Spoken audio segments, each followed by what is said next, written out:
From the Missouri School of Journalism, welcome to Global Journalist. I'm Jim Flink. For decades, investigative journalists have worked tirelessly to unearth stories on government wrongdoing, corporate malfeasance, and other issues that provide a better understanding of the world around us, and hopefully to spark some change. But today, the challenges of reporting such stories may be greater than ever before. Financial pressure on news outlets is reducing the resolve to fund such resource-intensive and time-consuming reporting, and an increasingly secretive government is making it all the more difficult to hold truth to power. Our guest today on Global Journalist will talk about the challenges investigative journalists face today and discuss possible solutions. Joining me now, three veteran investigative reporters. Charles Lewis is the founder of the Center for Public Integrity, a nonprofit that reports on politics and government. Over his 30-plus-year career, he's worked as an investigative producer for ABC News and 60 Minutes. He joins me in Columbia, where he is receiving an award from the Missouri School of Journalism. Mark Horvath is the executive director for investigative reporters and editors headquartered in Columbia, Missouri at the Missouri School of Journalism. It is a nonprofit that aims to improve the quality of investigative journalism. And joining us by phone, Leonard Downey, Vice President at Large for the Washington Post and founder of Investigative Reporters and Editors. He's also the author of a recent article published by the Committee to Protect Journalists on the Obama administration and the press. And gentlemen, welcome to Global Journalist. Thanks for being here. Len Downey, maybe we can start with that report and let's talk a little bit about its findings and about what it tells us about the state of both the President and administration and also the need for investigative journalism. Well, obviously, one of the most important functions of journalism in the American democracy with our First Amendment is to hold the government accountable for its actions. It's why the Founding Fathers put the First Amendment in the Bill of Rights to begin with. So it's important for governments to be open to scrutiny by not just investigative reporters, but by reporters of all kinds who cover all aspects of government. During this administration, we've discovered that, in fact, they have been very controlling of information and very discouraging to government officials who may want to talk to the press or are queried by the press by conducting a large number of leaks investigations. The ones that are best known are the ones that deal with national security. There have been 8 different prosecutions under a 1917 Espionage Act, which is normally you would expect would be spying for foreign enemies. Instead, these are government officials and government contractors who have been prosecuted for giving information to the press of a variety of kinds, including clear whistleblower situations where they were raising issues about the cost of government programs and the nature of government programs. Only 3 such prosecutions had ever occurred in all the years since 1917, before the Obama administration began in 2009. And in addition to that, there have been lots of other leaks investigations that have not resulted in prosecutions, but have made it clear to government officials that they are not supposed to provide information to the press that is not authorized by the administration itself. And at the same time, the administration's record on fulfilling requests for Freedom of Information Act is not good. An AP and Associated Press study showed that the requests are being turned down at a faster rate for national security reasons and something called internal administration deliberations, which can be anything you want it to be, I guess, than had been the case before. And also the president, in addition to promising to improve Freedom of Information Act process, had also promised to reduce the incredible overclassification of information. So much of what reporters are seeking to find out about the government ought not be classified, but is classified in the post-9/11 world. And again, nothing much has been done to make an improvement in that area, even though the president has on his desk recommendations from a commission that Congress created for it. President Obama had promised at the beginning of his administration to have the most transparent administration in American history, and that has not been the case. And that was the reason why the Committee to Protect Journalists commissioned this report. The names Edward Snowden, obviously a household name, Bradley, now Chelsea Manning also, those cases are very high profile and they get a lot of attention and deservedly so. But there are a number of cases that you point out in this report that have not gotten that light of day. And particularly there is this program that seeks to identify insider threats within government agencies, basically asking government employees to, for lack of a better word, rat out about a fellow employee should they have any sort of inconsistent behavior that someone might determine to be perhaps subversive. Can you talk a little bit about that, Len, Yes, and about your concerns? That's a particularly concerning situation. After Private, now Chelsea Manning, had provided all that information to WikiLeaks that made its way to the press, the administration decided to crack down even harder on leaks. And under a presidential directive designed and is now implementing a program called the Insider Threat Program, in which all government employees in every agency and every department of the government are been ordered to watch their fellow employees to see if there's anything in their behavior that would indicate that they might be leaking information to anybody. And, not just information to foreign governments, but to the press. The leaks to the press are specifically mentioned in a number of these insider threat programs in a number of agencies. So when I interviewed dozens of reporters in Washington for this report, they unanimously said, and many of them said since the report came out, if you talked to me, I would have told you the same thing, which is that many of their government sources are afraid to talk to them. And also, a number of these leaks investigations involved the scrutiny of the communications records of government officials with reporters, their phone logs, their emails, and as a result, government officials are afraid to have any kind of conversation with a reporter that could be monitored by the government. Chuck Lewis, against that backdrop, recent developments now determine that the NSA has also been involved in spying on our allies, on Germany, on Spain, on France, and you get this very clear picture that the government doesn't want journalists digging too far or whistleblowers to tell too much, and yet at the same time there appears to be a very real reason why that might be all the more important. Well, yeah, I mean, it's been understood discreetly, at least in Washington for years, that there was extensive surveillance, and it was throughout the world, even actually before 9/11 to some extent. The recent disclosures from Snowden and others have changed, I think, the understanding of the extent of that surveillance. And it is shocking, and frankly, we still don't know all of it. And I've heard rumors for many years. I'm sure Len has heard many as well, and not to mention the times the government went to the Washington Post and asked that things not be published. Same with the New York Times over the last several decades. And sometimes those are legitimate concerns, and of course, sometimes not. And I think what's starting to astonish people, including hardy veteran journalists, is the extent of the surveillance. And we don't know today. Just because a few heads of state are being monitored, the fact of the matter is the entire populations have been monitored, and not just about national security. I think that's what most bothers me, is that there used to be this idea in post 9/11 world that, well, it's because of our security, and most Americans glibly accept that maybe that's necessary. The fact is a lot of the surveillance has nothing to do with security, and that is, I think, what's concerning, is where are the limits, and what is the extent of disclosure mechanisms that are in place. And we have recent, in the last year, instances of public officials from the NSA and other agencies bald-faced lying, and they're still in their jobs. And so we have a problem here. As with all points in history, there are a unique set or a distinct set of events that perhaps change the dynamic. Here we have a world situation where obviously there is terrorism, and it's on new fronts every day. But then there's this technological sort of element of the ability now to be able to track seamlessly, and you get the sense that we're all sort of trying to catch up to what are the capabilities, and how shocking is that? Right. Well, I mean, and I defer. Len knows a lot more about. He's had to grapple with literally CIA and FBI people coming to his office, and they never came to my office that often. So, with some degree of deference, let me just say, there was always an assumption in the world that the national security part, there were issues, and that surveillance was necessary to some extent, limited extent, and that occasionally news organizations would be faced with life and death situations and have to make judgments at the request of various governments. Mm-hmm. That's not new in a way.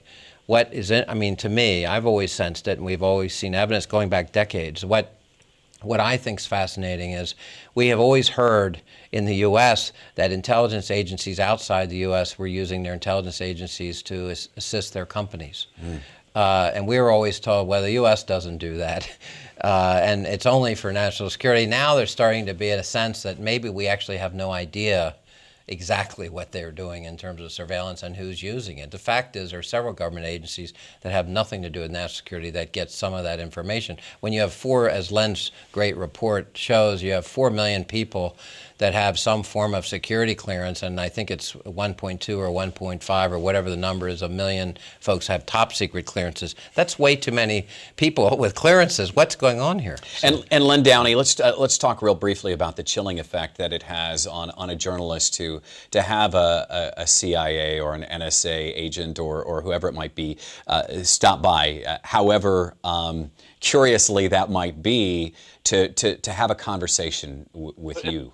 Yeah, that's not so much a chilling effect there, because this is a normal back and forth between reporters who work in that area and government officials. They're constantly having conversations about the things that reporters are finding out, and reporters and editors are open to concerns by the government that some information we have and are considering to publish might be harmful to human life or harmful to national security. So those conversations are fine, and in my case, it's gone all the way up to the heads of intelligence agencies and to the White House itself. And we never stopped publication of something, but we did on several occasions remove details that were not important to the overall thrust of the story for the American people, but would have revealed things that could have created harm to national security or to human life without harming the story at all. So that's why those conversations are actually important and good.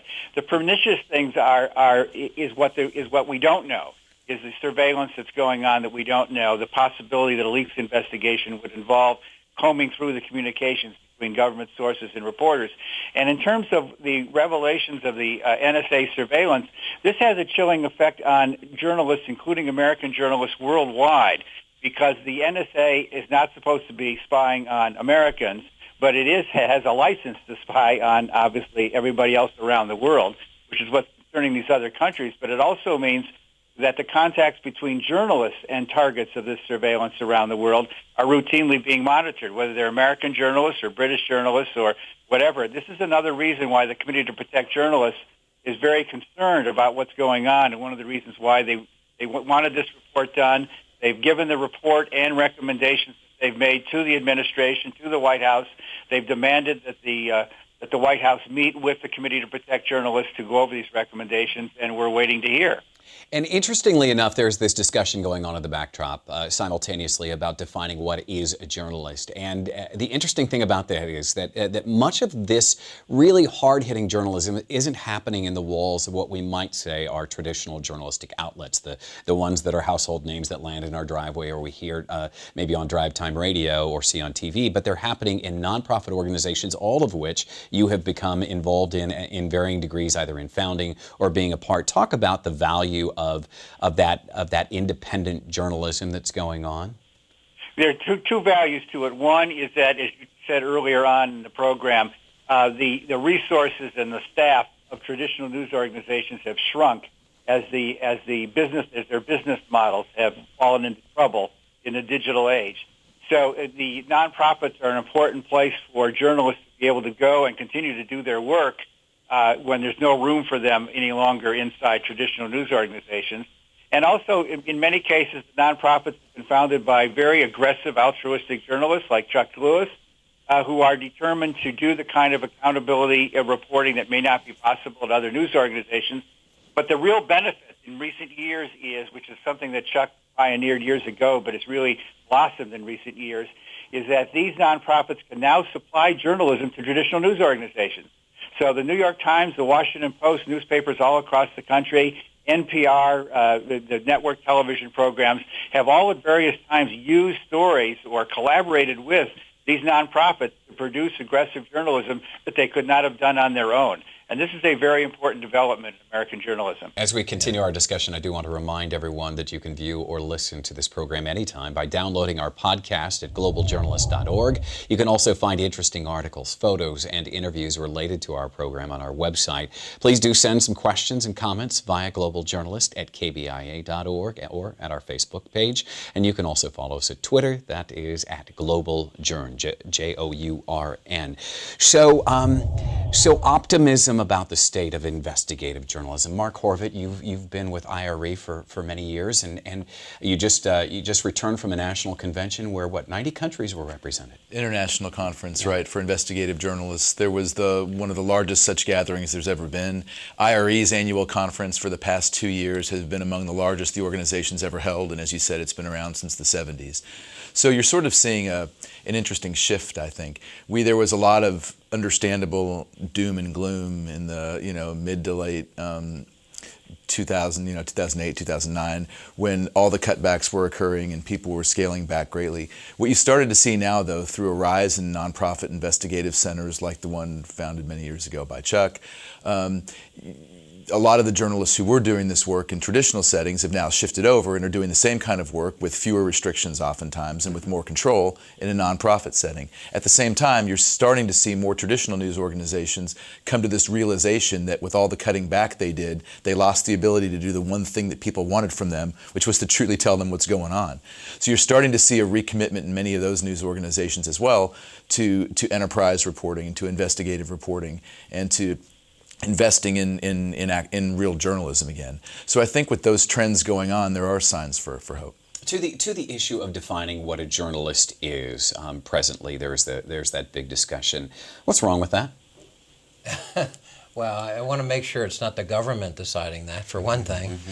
But the profession, I'm not sure how much consensus there is even in the profession itself. It depends on the age of the person you're asking. I think partly, the Shield Law situation regarding journalists has been hung up on partly that, I think, and I think that's a really difficult question, and I've generally tried to avoid it. Sorry, so I just put you on the spot with it, didn't I? Well, I don't know the answer to that anymore. I think, no, seriously, I think we have forensic accountants and public anthropologists.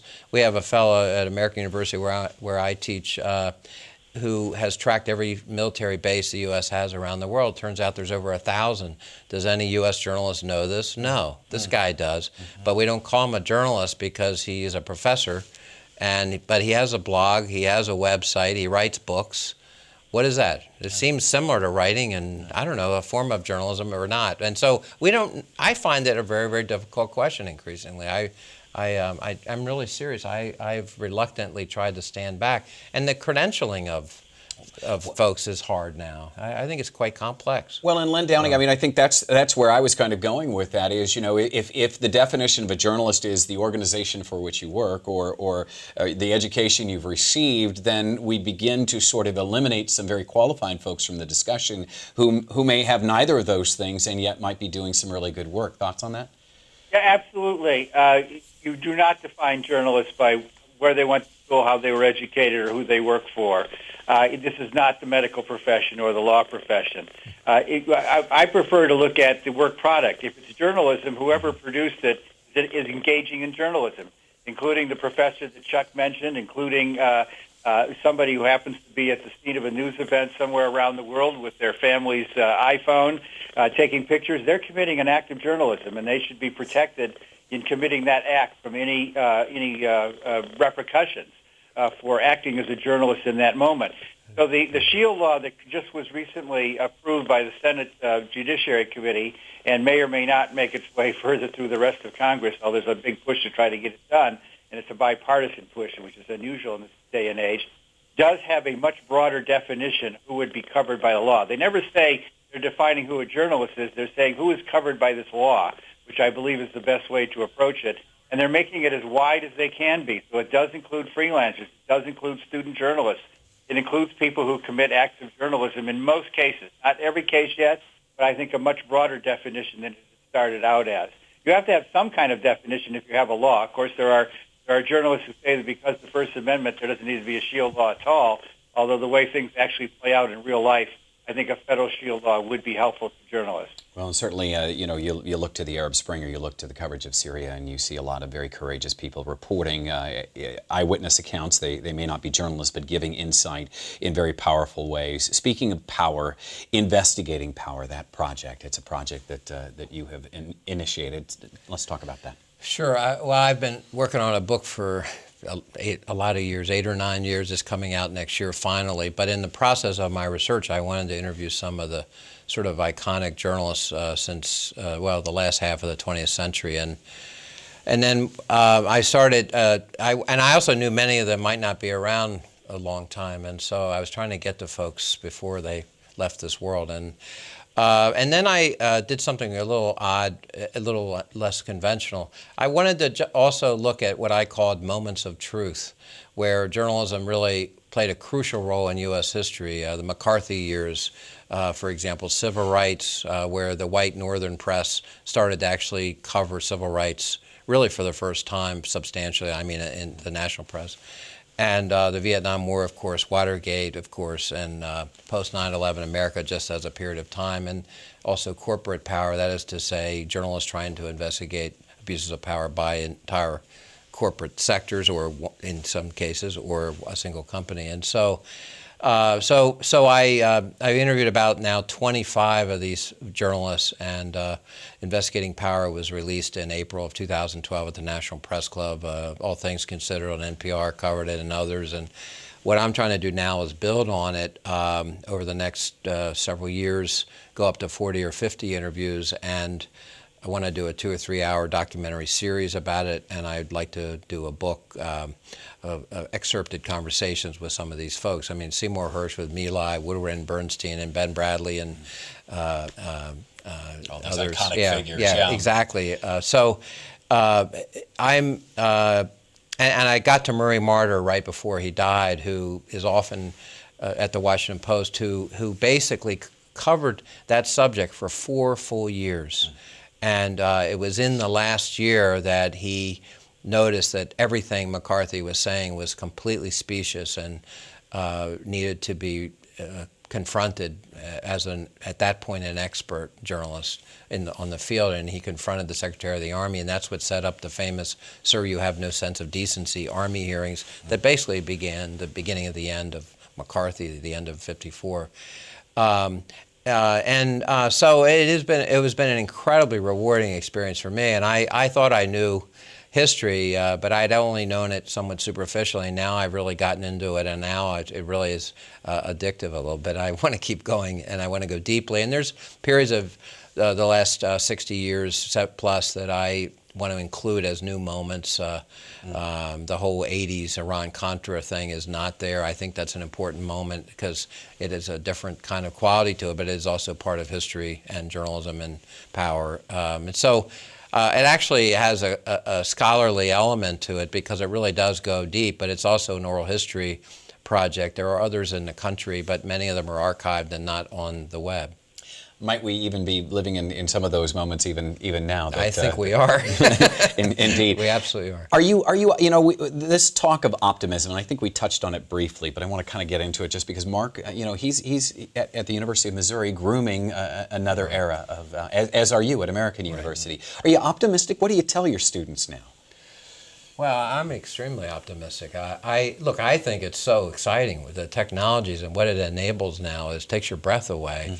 And, yes, I worry about surveillance and the things Len has written this report about and other things. Of course, I have concerns. But I believe if there's a will, there's a way. And if there are folks out there that want to find the truth, they're going to find it.